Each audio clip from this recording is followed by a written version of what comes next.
Davita wakatambao kusvika maila popota Miriam ndokuimbao nenindoi masititse social media ndinoona kuti nyaya dziri kufamba sei. Ndine nyaya ndoda ndingokuzivisa ine kukasika zvikuru handiti so chiteerera kana kwasaka subscribe paSaint TV nokurudzira kuti chidi chisubscribe wesa notification bell kuti pega patino upload a video you will be notified handiti tichida kutenda ine support yese yamunopa pachannel penyu basa richienda mberi chitoti masikura sei kwese kwamuri so vazukuru pane nyaya iri kuitika mastreets umu between comic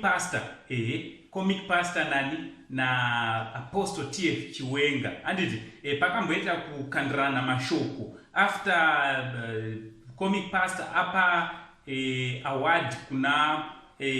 Apostle TF Chiwenga handiti Apostle TF wakazo respondawo vakabva vakandawo zvavakakanda vakati wemusorochi muhombe ndofunga nyaya yacho yese muri kuiziva. So takazoonawo nezuro comic pastor akazokandawo picture akanda picture rake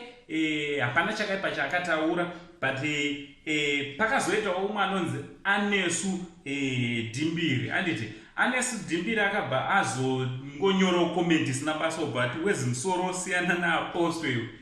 comic akabva retaliate obva apindura obva ati zoni ndokurova naApostle vako hanzi ndokurova iwewe naApostle vako. Ndonyaya dziri kuitika mastreets esocial media kusi kudendana here kuri kutoitika uku pakati pacomic pastor naApostle TF Chiwenga handiti so ngataura nemacomments kuti what do you think nehondo iri panapa nyaya yatanga iri panapa kuti munofunge vazukuru from Uncle Saint, the only Zimbabwean uncle, and pari zvino ngataura nemumacomments tichibva tachi much love.